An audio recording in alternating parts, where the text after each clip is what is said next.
हर तरफ सिर्फ तबाही तबाही नजर आ रही है। रेस्क्यू टीमें लापता लोगों की तलाश में जुटी हुई हैं।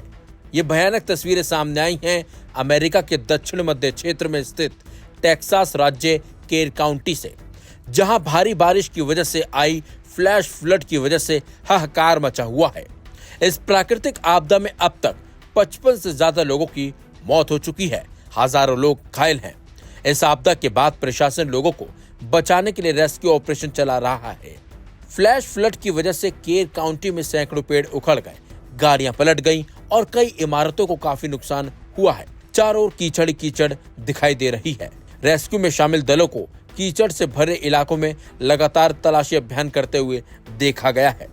बताया जा रहा है कि जब ये फ्लैश फ्लड आया तो उस इलाके में एक ईसाई समर कैंप का आयोजन हो रहा था। इसमें कई लड़कियों ने हिस्सा लिया था। इस आयोजन में शामिल 27 बच्चियां अभी भी लापता हैं। भारी बारिश की वजह से ग्वाडालूप नदी में उफान आ गया है। नदी का जलस्तर लगभग 26 फीट तक बढ़ गया है, जिससे कई वाहन और घर बह गए। मौसम अभी ठीक होता नहीं दिख रहा है।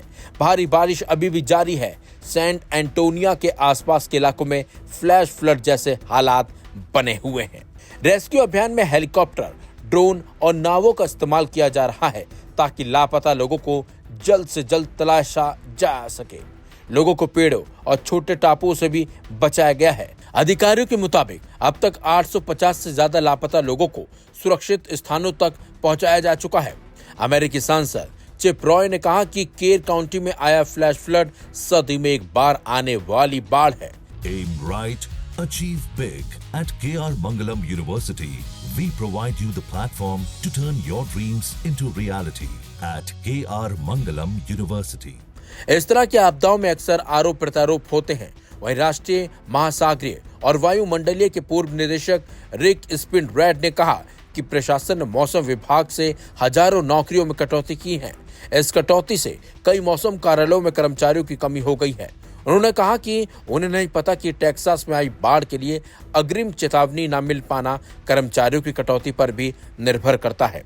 टेक्सास के गवर्नर ग्रेग एबॉट ने शनिवार को कहा कि उन्होंने राष्ट्रपति डोनाल्ड ट्रंप से आपदा घोषणा पर हस्ताक्षर करने के लिए कहा था। गवर्नर ने कहा कि उन्होंने स्वयं भी ऐसा ही कुछ प्रभावित क्षेत्र के लिए किया था। उन्होंने कहा कि व्हाइट हाउस की तरफ से आपदा घोषित होने से इससे प्रभावित लोगों के लिए संघीय सहायता का रास्ता खुल जाएगा और लोगों को काफी राहत मिलेगी।